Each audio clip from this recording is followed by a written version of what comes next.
ফোনটা ঢুকে নেন প্রথমে আজকের অনুষ্ঠানের উদ্বোধক তথা মাননীয় মুখ্যমন্ত্রী কেন্দ্রীয় প্রতিষ্ঠা ডক্টর মালিনী মহোদয়কে সঙ্গে অন্যান্য অতিথিরা এগিয়ে আসছেন মূল মন্দিরের দিকে।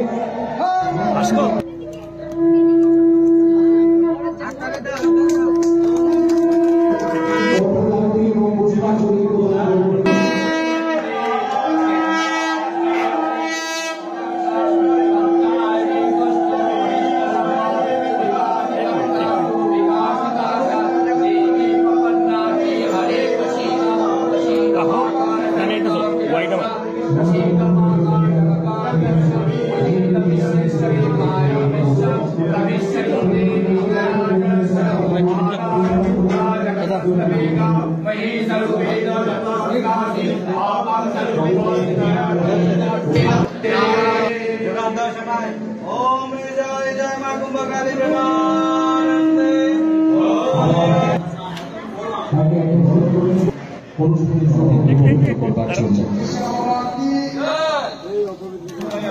दिव्यो चक्षुरागतम ओम श्री विष्णु ओम श्री माननीय भाइस चेयरपार्सन राजबाजार पौर পৌরসভা শ্রী প্রবীর কুমার দাস মহোদয়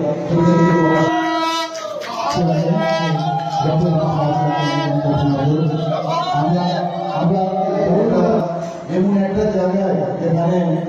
মানুষকে মানুষ চিনতে পারে। মন্দিরের মধ্যে আস্তে আস্তে এত ভালো লাগলো এখানে যখন এখানে যারা ব্লাড ডোনেশন দিচ্ছিল, এই ডোনেট করার মধ্যে এবং ব্লাড নেওয়ার সময় মানুষের মধ্যে একটা ঐশ্বরিক একটা চিন্তা ভাবনা কিন্তু আসে।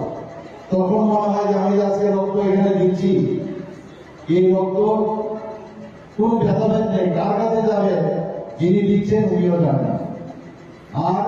যিনি গ্রহণ করেন উনিও জানেন না কার রক্ত আজকে আমার এখানে এসেছে।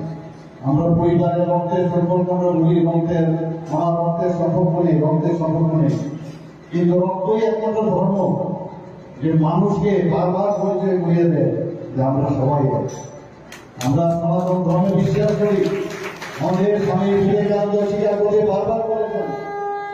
যে আমাদের হিন্দু ধর্ম সবচেয়ে প্রাচীন ধর্ম এবং সমস্ত ধর্মের প্রতি একই। এই হিন্দু ধর্মের যারা বিশ্বাস করেন সব ধর্মকে ওরা সম্মান করেন, হয়তো অন্য ধর্মের মধ্যে সেটা সেরকম ভাবে দেখা যায়। এবং সেটাই আজকে রক্ত দানের মাধ্যমে আমি যেটা বলার চেষ্টা করেছি, মন্দিরের মধ্যে আসা আমরা দেখি যখন মা করে আমরা আওয়াজ করি, যখন ইকো হয় মন্দিরে, যখন ব্রহ্মজাগৃতি হয় আমরা দেখবেন সব মন্দিরেরই কিন্তু এরকম হয়, তখন তার যে একটা ইকো তৈরি হয়, কনসেন্ট্রেশন আমাদের কানের মাধ্যমে যখন ভিতরে যায় তখন আমরা ঈশ্বরকে দেখার আমরা